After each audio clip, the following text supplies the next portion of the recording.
ব্যথার সমস্যায় কম বেশি আমরা অনেকেই ভুগে থাকি। শরীরের যে কোনো জায়গার যত পুরনোই ব্যথা হোক না কেন, সেটা আপনার হাঁটুতে, কাঁধে, কোমরে, পায়ের গোড়ালিতে, বাতের, মোচের বা জয়েন্টের।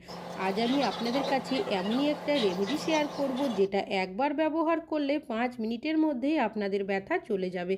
আপনাদের যে কোনো ধরনের ব্যথা টেনে বের করতে সাহায্য করবে। এই রেমেডিটা এতটাই পাওয়ারফুল, আপনারা বাড়িতে খুব সহজে বানিয়ে ব্যবহারও করতে পারবেন। তো সবার প্রথম নিতে হবে পুঁই শাকের পাতা।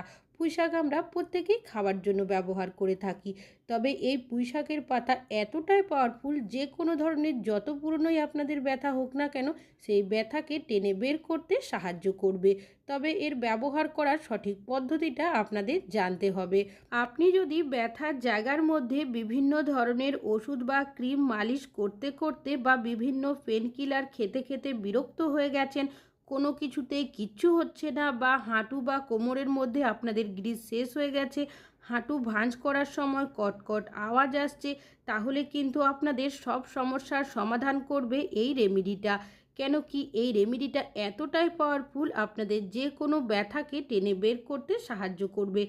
আমি এখানে 3টে মিডিয়াম সাইজের পুঁইশাকের পাতা নিয়েছিলাম। আগে ভালোভাবে ধুয়ে নিয়েছিলাম, কাঁচির সাহায্যে ছোট টুকরো করে কেটে নিয়েছি। এবার এই পুঁইশাকের পাতাগুলো কিন্তু দুটোভাবে ব্যবহার করব। কিছুটা পুঁইশাকের পাতা একটা পাত্রের মধ্যে তুলে রাখছি। পুঁইশাকের পাতার মধ্যে এমন বেশ কিছু প্রপার্টিস থাকে, যেটা আমাদের দেখবেন পুরনো ব্যথাকে টেনে বের করতে সাহায্য করবে। আর এই রেমেডিটা এতটাই পাওয়ারফুল, আপনারা একবার ব্যবহার করলেই দেখবেন আপনাদের ব্যথা কতটা কম হয়ে যাবে। এবার এগুলোকে আপনারা কিভাবে ব্যবহার করবেন, আমি এখানে একটা ছোট্ট পাথর নিয়েছি। পাথরের সাহায্যে আমি এটাকে একটু থেতো করে নেব। একদম যে মিহি পেস্ট করতে হবে পুঁইশাকের পাতাটা, তা কিন্তু নয়। যখন এইভাবে থেতো করবেন, দেখবেন পুঁইশাকের পাতার মধ্যে একটা বিজল পদার্থ বেরিয়ে আসতে শুরু করবে। আর এই বিজল পদার্থটাই কিন্তু আমাদের ব্যথাকে দূর করতে সাহায্য করবে। তো দেখতেই পাচ্ছেন আমি কিন্তু এটাকে খুব ভালো করে থেতো করে নিয়েছি। তবে চাইলে আপনারা কিন্তু এটাকে মিক্সার বা শিলনোড়াতে পেস্টও করতে পারেন, কোনো সমস্যা হবে না। তো পুঁই শাকের পাতাটা কিন্তু এখানে থেতো করে নেওয়া হয়ে গেছে, আর যে বিজল পদার্থটা থাকে সেটা কিন্তু অনেকটা বেরিয়েও এসেছে। অনেকেরই বাড়িতে দেখবেন আমাদের ছোট বাচ্চারা রয়েছে, তারা খেলাধুলো করতে গিয়ে হাতের মধ্যে পায়ের মধ্যে চোট লাগিয়ে নেন। সেক্ষেত্রে প্রচণ্ড তো ব্যথা করে, তার পাশাপাশি দেখবেন ব্যথার জায়গাটা কিন্তু অনেকটা ফুলে ওঠে। তো আপনারা যদি এই রেমেডিটা একবার ব্যবহার করেন, দেখবেন আপনাদের ব্যথা কিন্তু খুব সহজেই চলে যাবে। তাছাড়াও এই রেমেডিটা এতটাই পাওয়ারফুল, বাচ্চা থেকে বয়স্ক যে কোনো বয়সের মানুষ কিন্তু ব্যবহার করতে পারে। তো পাত্রের মধ্যে থেতো করা পুঁইশাকের পাতাটা তুলে নিয়েছি। তারপর এখানে 3 কোয়া মিডিয়াম সাইজের রসুন নিয়েছি। গ্রেটারের সাহায্যে রসুনটাকে গ্রেট করে দিচ্ছি। চাইলে এখানে থেতো করেও ব্যবহার করতে পারেন। রসুনের রসও কিন্তু ব্যথা দূর করার ক্ষেত্রে খুবই কার্যকরী। তো রসুনটা এখানে গ্রেট করে নেওয়া হয়ে গেছে। এবার এর মধ্যে আমি দিয়ে দেব সামান্য পরিমাণের লবণ। লবণ কি করবে, বিষ ব্যথা দূর করতে সাহায্য করবে। তাছাড়াও ব্যথার জায়গাটা অনেক সময় ফুলে থাকে, সেই ফোলা ভাবটাও দেখবেন অনেকটাই কম করে দেবে। খুব ভালো করে 3টে উপকরণকে আমি মিশিয়ে নিয়েছি। এবার পাত্রটাকে সাইডে রাখছি। তবে এটা আপনারা কিভাবে ব্যবহার করবেন সেটা কিন্তু আপনাদের সঠিকভাবে জানতে হবে।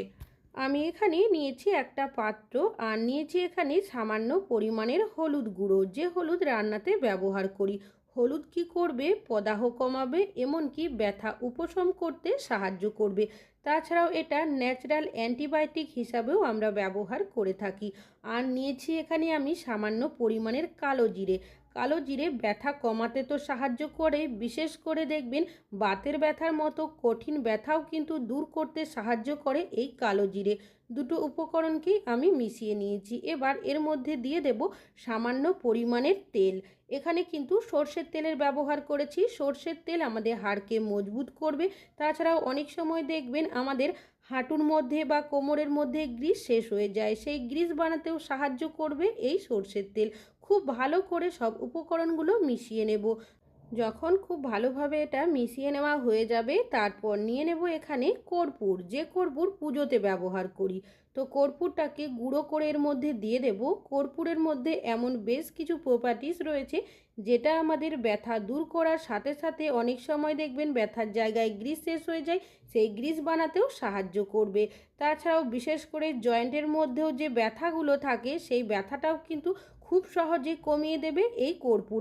খুব ভালো করে সব উপকরণগুলো আমি এখানে মিশিয়ে নিয়েছি। তারপর পাত্রটাকে গ্যাসের মধ্যে বসিয়ে দিয়েছি। গ্যাসের ফ্লেমটাকে মিডিয়ামে রেখে নাড়াচাড়া করে এটাকে খুব ভালো করে মিশিয়ে নিতে হবে। যখন এটা ফুটতে শুরু করবে, এখান থেকে দেখবেন একটা গন্ধ বেরোবে, তার পাশাপাশি ধোঁয়ার মতো তৈরি হবে। সেই পর্যায়ে গ্যাসের ফ্লেমটাকে আপনারা একদম লোতে করে দেবেন। তারপর পুঁই শাকের যে মিশ্রণটা তৈরি করে রেখেছিলেন সেটা এর মধ্যে দিয়ে দেবেন। আর এই মিশ্রণটা কিন্তু এর আগে ব্যবহার করা যাবে না। গ্যাসের ফ্লেমটাকে লোতে রেখে এটাকে 1 মিনিট খুব ভালোভাবে নাড়াচাড়া করে মিশিয়ে নিতে হবে। খুব ভালো করে যখন মিশে যাবে, গ্যাসের ফ্লেমটাকে বন্ধ করে পাত্রটাকে নামিয়ে নেবেন, যাতে করে এই মিশ্রণটা একটু ঠান্ডা হয়ে যায়। অন্যদিকে আমি এখানে নিয়েছি একটা পাত্র। এবার এর মধ্যে দিয়ে দিচ্ছি বেশ কিছুটা পরিমাণের নর্মাল জল। আগে থেকে যে পুঁই শাকের টুকরোগুলো কেটে রেখেছিলাম সেগুলো দিয়ে দিচ্ছি, আর দিয়ে দিচ্ছি সামান্য পরিমাণের লবণ। খুব ভালো করে এটাকে মিশিয়ে নেব। তারপর এই পাত্রটাকে গ্যাসের মধ্যে বসিয়ে দেব। গ্যাসের ফ্লেমটাকে মিডিয়ামে রেখে এটাকে খুব ভালো করে ফুটিয়ে নিতে হবে। সমস্যা আমাদের অনেকেরই রয়েছে, যার কারণে বিভিন্ন ধরনের পেন কিলার, ব্যথা দূর করার ক্রিম বা ওষুধের ব্যবহার করে থাকি। তবু দেখা যায় ব্যথা কিন্তু সহজে কমতেই চায় না। তো 1 মিনিট খুব ভালো করে ফুটিয়ে নিয়েছি, জলের কালারটাও চেঞ্জ হয়ে গেছে। পাত্রটাকে সাইডে নামিয়ে রাখছি 5 মিনিটের জন্য, যাতে করে জলটা একটু ঠান্ডা হয়ে যায়। তো দেখতেই পাচ্ছেন 5 মিনিট হয়ে গেছে। জলটা কিন্তু এখন অনেকটাই ঠান্ডা হয়ে গেছে, তবে কুসুম গরম অবস্থাতে ব্যবহার করতে হবে, একদম ঠান্ডা ব্যবহার করা যাবে না। এখানে একটা সুতির কাপড়ের টুকরো নিয়েছি, এই মিশ্রণের মধ্যে খুব ভালোভাবে আমি ডিপ করে নিয়েছি। কি কাজে এটা ব্যবহার করবেন চলুন দেখে নেওয়া। যে জায়গার মধ্যে ব্যথা করবে সেই জায়গার মধ্যে এইভাবে একটা মিশ্রণ বানিয়ে সেক দিয়ে নিতে হবে। ব্যথার জায়গার মধ্যে যখন আপনারা এইভাবে করে সেক করবেন, দেখবেন ব্যথা কিন্তু আপনাদের 50% কম হয়ে যাবে। আমাদের অনেকেরই দেখবেন ব্যথার সমস্যা রয়েছে, বিভিন্ন ধরনের ওষুধ, বিভিন্ন ক্রিম বা স্প্রে ব্যবহার করি। এইভাবে করে আপনারা যদি আমার ব্যবহার করার পদ্ধতিতে এই রেমেডিটা স্টেপ বাই স্টেপ ফলো করতে পারেন, আপনাদের যে কোনো ধরনের ব্যথা দেখবেন আপনারা চিরতরের জন্য দূর করে নিতে পারবেন। আর যখনই আপনারা সেক করবেন, চেষ্টা করবেন সপ্তাহে 3 দিন সকাল সন্ধ্যা এইভাবে সেক করার। দেখবেন আস্তে আস্তে আপনাদের ব্যথা কিন্তু সম্পূর্ণ চলে যাবে। অনেক সময় বাচ্চারা খেলাধুলো করতে গিয়ে হাতে পায়ে চোট লাগিয়ে নেয়, সেক্ষেত্রেও কিন্তু আপনারা এইভাবে সেক করতে পারেন, কোনো রকমের সমস্যা হবে না। এইভাবে করে সেক করে নেওয়ার পর আরও একটা কাজ আমাদের করতে হবে। তো কি করবেন, যে রেমেডিটা বানিয়ে রেখেছিলাম সেটা নিয়েছি।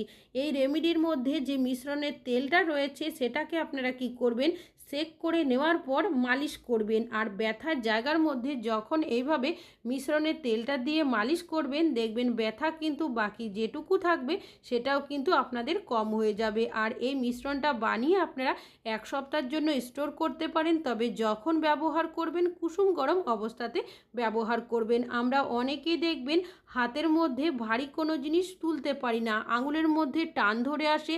কোনো কাজ করতে গেলে সেক্ষেত্রে আমাদের হাতে প্রচণ্ড ব্যথা করে, কেন কি আঙুলের জায়গায় যদি টান ধরে সেক্ষেত্রে কোনো কাজ আমরা ঠিকভাবে করতে পারি না। তো এইভাবে করে আপনারা জয়েন্টের জায়গার মধ্যে বা আঙুলের যে ভাঁজের জায়গাগুলো রয়েছে তার মধ্যে মিশ্রণের তেলটা দিয়ে মালিশ করবেন। তাছাড়াও দেখবেন বয়স্করা বেশিক্ষণ দাঁড়িয়ে থাকতে পারে না, একটু হাঁটাচলা করলেই পায়ের গোড়ালির মধ্যেও অনেক সময় ব্যথা করতে থাকে। তো এইভাবে যদি মিশ্রণের তেলটা দিয়ে আপনারা সপ্তাহে 3 দিন মালিশ করতে পারেন, দেখবেন ব্যথা কিন্তু আপনাদের অনেকটাই কম হয়ে যাবে। তাছাড়াও অনেকেরই দেখবেন যে মাংসপেশি থাকে হাতে বা পায়ের মধ্যে, সেখানেও টান ধরে আসে, সেই জায়গাতেও কিন্তু আপনারা মিশ্রণের তেলটা দিয়ে আলতো হাতে মালিশ করবেন, দেখবেন ব্যথা কিন্তু আপনাদের আস্তে আস্তে অনেকটাই কম হয়ে যাবে। তাছাড়াও অনেকেরই দেখবেন ব্যথা এতটাই থাকে যার কারণে বাধ্য হয়ে পেন কিলার বা ব্যথা দূর করার ক্রিম বা ওষুধের ব্যবহার করে থাকে ব্যথার জায়গার মধ্যে। কেন কি অনেক সময় কি হয়, ব্যথার জায়গার মধ্যে দেখবেন কনকন শিরশির করতে থাকে, যার কারণে ব্যথার ওষুধ কিন্তু খেতেই হয়। সেক্ষেত্রে আপনারা মিশ্রণের তেলটা দিয়ে প্রথমে মালিশ করবেন, তারপর যে মিশ্রণটা রয়েছে সেটা আপনারা ব্যথার জায়গার মধ্যে এইভাবে লাগিয়ে দেবেন। আর যখন আপনারা ব্যবহার করবেন কুসুম গরম অবস্থাতে ব্যবহার করবেন। মিশ্রণটা দিয়ে রেখে দিতে হবে 30 থেকে 40 মিনিটের জন্য। তবে কোনোভাবেই যাতে মিশ্রণটা ব্যথার জায়গা থেকে ঝরে পড়ে না যায়, তাই আপনারা একটা কাপড় দিয়ে এইভাবে ভালো করে জায়গাটা পেঁচিয়ে রাখবেন। এতে করে জায়গাটাও গরম থাকবে আর মিশ্রণটা ব্যথার জায়গা থেকে সহজে ঝরে পড়বে না। এইভাবে করে 40 মিনিট মতো আমি রেখে দিয়েছিলাম। আর এই রেমেডিটা আপনারা যদি রাত্রেবেলা ব্যবহার করতে পারেন, সেক্ষেত্রে দেখবেন কাজ কিন্তু অনেক ভালো হবে। তো 40 মিনিট পর এই কাপড়টা দিয়েই আমি মিশ্রণটা আলতো হাতে এইভাবে মুছে পরিষ্কার করে নিচ্ছি। এইভাবে পরিষ্কার করার পর দেখবেন যে তেল ভাবটা থাকে, সেটা কিন্তু আপনারা সাথে সাথেই পরিষ্কার করবেন না। যদি পরিষ্কার করেন সেক্ষেত্রে কুসুম গরম জল নেবেন, আর 20 থেকে 30 মিনিট পরই কিন্তু জায়গাটা আবার কুসুম গরম জল দিয়ে মুছে পরিষ্কার করবেন। এইভাবে যদি আপনারা স্টেপ বাই স্টেপ রেমেডিটা ব্যবহার করতে পারেন, আপনাদের যে কোনো ধরনের যত পুরনোই ব্যথা হোক না কেন সেটা কিন্তু সম্পূর্ণ চলে যাবে। কোনো রকমের পেন কিলার, ব্যথা দূর করার ওষুধ, ক্রিম কোনো কিছুই ব্যবহার করতে হবে না। তাছাড়াও বাচ্চা থেকে বড় যে কোনো বয়সের মানুষ কিন্তু এই রেমেডিটা ব্যবহার করতে পারে। আশা করছি আপনাদের এই রেমেডিটা কাজে আসবে। ভালো লাগলে অবশ্যই একটা লাইক করবেন।